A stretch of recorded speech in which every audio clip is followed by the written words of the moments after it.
আসসালামু আলাইকুম ভিউয়ার্স, আমি শাহানা লন্ডন থেকে। আজ আপনাদের দেখাবো ছুরি শুটকির ভুনা কিভাবে করতে হয়।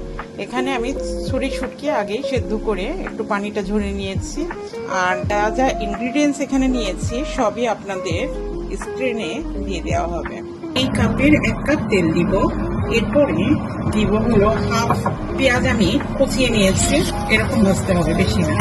এখানে আমার হাফ পেঁয়াজ, 4-5টা রসুন আর 4-5টা কাঁচামরিচ পেস্ট করা আছে।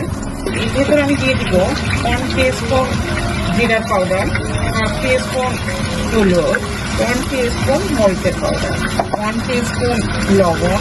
এটা দিয়ে সব মিলিয়ে একবারে ভুনা করে নেব। এর মধ্যে আমি 2টা তেজপাতা আছে। এখানে আমার বড় বড় 3টা রসুনের রোয়া করা আছে। এই পুরো 1 বাটি রসুনের রোয়াগুলা আমি দিয়ে দিব। সঙ্গে দিব এখানে ছোট ছোট 4টা টমেটো কুচি করে রেখেছিলাম, এটাও দিয়ে দিব। এটা ভালোভাবে ভুনে নেব। এখন অ্যাড করে দিব এই শুটকিটা। এবার এর ভিতরে অ্যাড করবো 1টা আলু কেটে রেখেছিলাম, ঠিক এভাবে টুকরো করে। বেগুনটাও আমি অ্যাড করে দিব, ঠিক আলু যেভাবে আমি কেটেছি বেগুনটাও এভাবে ছোট ছোট করে কেটে নিয়েছি।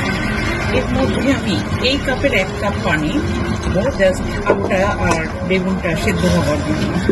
এবার আমি ঢেকে দিব এবং কিছু সময়ের জন্য এটা কুক করব। শুটকিটা দেখেন প্রায় শেষ পর্যায়ে। এখন আমি পরিবেশন করব। এটা আপনারা সাদা ভাতের সঙ্গে খেতে পারবেন। ঠিক আছে, ভালো থাকেন। ইনশাল্লাহ নেক্সট ভিডিওতে আবার দেখা হবে। আল্লাহ হাফেজ।